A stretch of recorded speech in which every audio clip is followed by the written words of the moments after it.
Allez, mon passage sur la télévision de la ville de Genève, L'Aimant Bleu. Alors, l'interview a duré plus de 20 minutes. Merci à monsieur Michel Robadin, le journaliste. On y va, évidemment, il y a quelques années déjà, mais ça fait plaisir évidemment, de le repartager à nouveau, n'est-ce pas? L'organisation actuelle, tellement compliquée par des décrets, des lois, des statuts, c'est-à-dire par des gens qui ne pratiquent même pas forcément la montagne, pour moi ne se digère pas. Vous êtes un passionné depuis 30 ans, on l'a dit. L'attirance justement des Alpes est venue tout de suite, rapidement. Très très vite, on va dire surtout intensivement dès mes 20 ans. Oui, dès bien mes 20 sûr. ans, j'ai commencé donc l'escalade quasiment tout de suite en solitaire, pas forcément difficile, mais j'ai tellement pris goût que ça ne m'a pas, j'allais dire, relâché d'un pouce et que ça a évolué à travers ce plaisir de me frotter ma nature à cette nature féerique, surtout de l'altitude, de la lumière et de la haute montagne. Alors là, on est évidemment direction le Mont Blanc, c'est une région que vous connaissez particulièrement bien. Hein. Vous êtes de Chamonix, on l'a dit tout à l'heure. 20 fois le Mont Blanc, alors c'est il y a quelque part un record. Peut-être comprendre comment est-ce que vous avez pu faire 20 fois l'ascension. Alors, est-ce que l'ascension s'est faite justement jusqu'en haut? Est-ce que vous redescendiez chaque fois sur Chamonix pour remonter tout en haut? Comment s'est passé ces 20 ascensions en 45 jours, faut-il le préciser? Bien sûr, disons qu'elles ont pour origine peut-être les 2 premiers séjours longue durée en solitaire que j'ai pu vivre sur cette même montagne, et relatés par des confrères à vous. L'été notamment 93, 91 et l'été 99. Enfin là, c'était 2 séjours de 27 jours en autonomie complète sur le Mont Blanc, mais pas au sommet du Mont Blanc, légèrement en dessous avec une tente, et ensuite le deuxième séjour en bivouac en fil de verre 45 kg, qui m'ont permis de m'acclimater, de découvrir, de connaître les 1001 recoins de cette montagne, qui en aura de toute façon toujours plus que 1001. Si bien que, inspiré de ces 2 longs séjours, je voulais cet été innover à ce niveau-là, toujours mais sur le Mont Blanc en solitaire. Donc l'idée d'en faire 20. Effectivement, dans les 20, je ne suis pas toujours descendu en bas. Des fois, j'avais une tente qui restait à 3900 mètres. Des fois, à 3000 mètres, cette tente était un peu plus bas. Et des fois, j'utilisais le bivouac valo pour revenir au sommet le lendemain ou le surlendemain. Mais dans mon but, c'était de parvenir effectivement en 45 jours, 20 fois sur la cime. Là, est-ce qu'on arrive à avoir 20 itinéraires plus ou moins? Enfin, le but était quoi? D'avoir des itinéraires différents, ou au contraire, pas forcément? L'ambiance est tellement grandiose que oui, j'ai eu quand même la traversée aiguille du Midi en solitaire, Mont Blanc du Tacu, Montgaudy, Mont Blanc, en une journée. Dormir à valo, remonter au sommet le lendemain, redormir à valo, remonter au sommet le lendemain. À chaque fois, c'était en gros une semaine, à chaque fois, dans laquelle je prenais tout ce qu'il fallait pour vivre, ma nourriture, mon gaz, mes provisions. Et donc, j'étais capable de rester soit à 3000, soit à 3009, soit un peu plus haut, soit à valo à 4400 mètres, sur la montagne, et quand le temps le permettait et que le goût était là, j'allais au sommet. Ça m'arrivait d'atteindre le sommet à 5-6 heures du matin, comme ça m'est arrivé de l'atteindre dans ces mêmes Mont Blanc à 9 heures le soir. Pourquoi une tentative finalement? Pourquoi 20 fois le Mont Blanc? Pourquoi 20 et pas 18? Est-ce qu'il y a une raison précise? J'étais lié aux 2 séjours précédents de 27 jours chacun, et il fallait que je reste quand même suffisamment longtemps pour ressentir assez d'émotions et pour ressentir assez de plaisir à être sur cette montagne qui pour moi, en Europe pour nous évidemment, est quand même la plus haute. Le but, Jean-Claude Metfeu, est-ce que c'est d'avoir quelque part une sorte de record? Parce que vous l'avez, personne n'a fait ça jusqu'à présent. Vous êtes dans un livre quelconque de record ou pas du tout? C'est pas vraiment... Pour la cause de cette raison que même dans le Guinness, il faut le commissaire.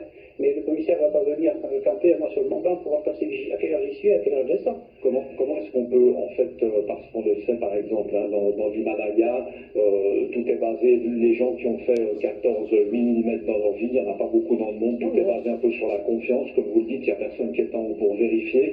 Vous, vos 20 records, parce qu'à noter que vous les avez fait tous en solitaire, sauf 3 d'avant, sauf 3, là aussi on parle de confiance, on est d'accord? On parle de confiance, mais bon, la montagne en général, quand on s'y frotte et qu'on y risque sa vie, on ne demande pas à la montagne si elle a confiance en nous. C'est ça. Les gens demandent aux gens s'il y a une histoire de confiance, mais la nature ne demande pas à l'être humain.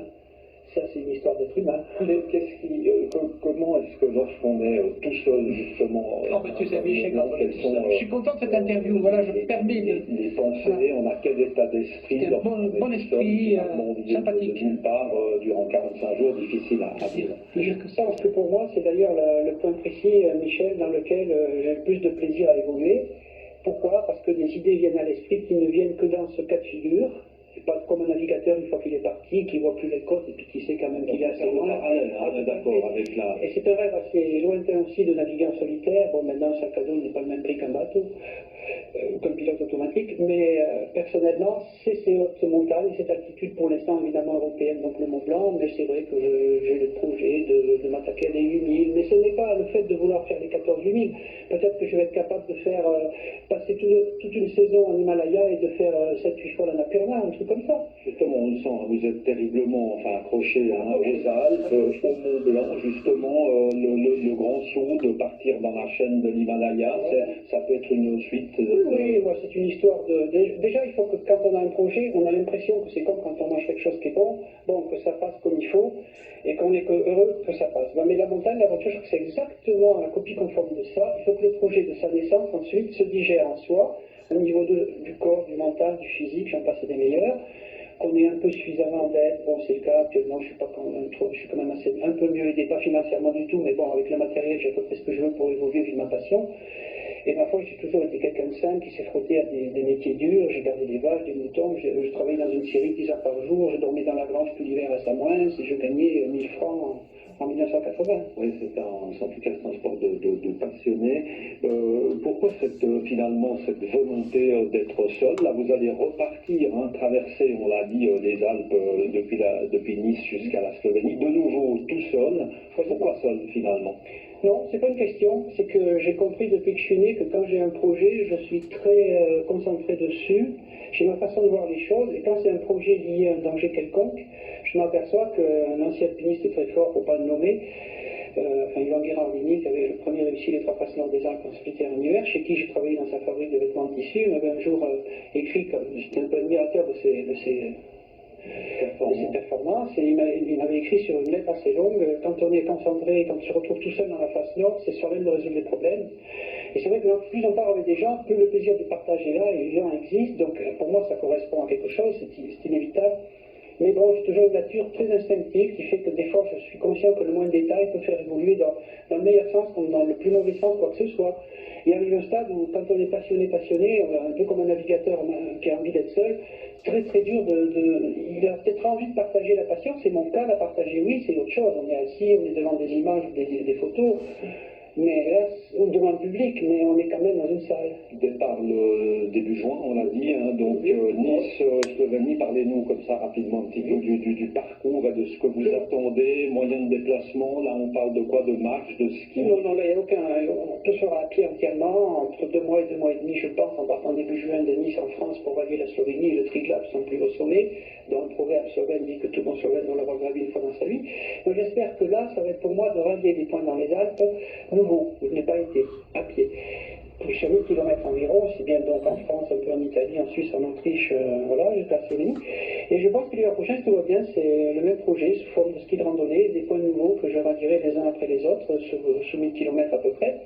Et là, on parle de ski. Et là, on parle de ski, tout à fait, Michel. Mais là, je me... Et voilà, bon, ça fait plaisir de revoir ça, de le entendre, je le partage.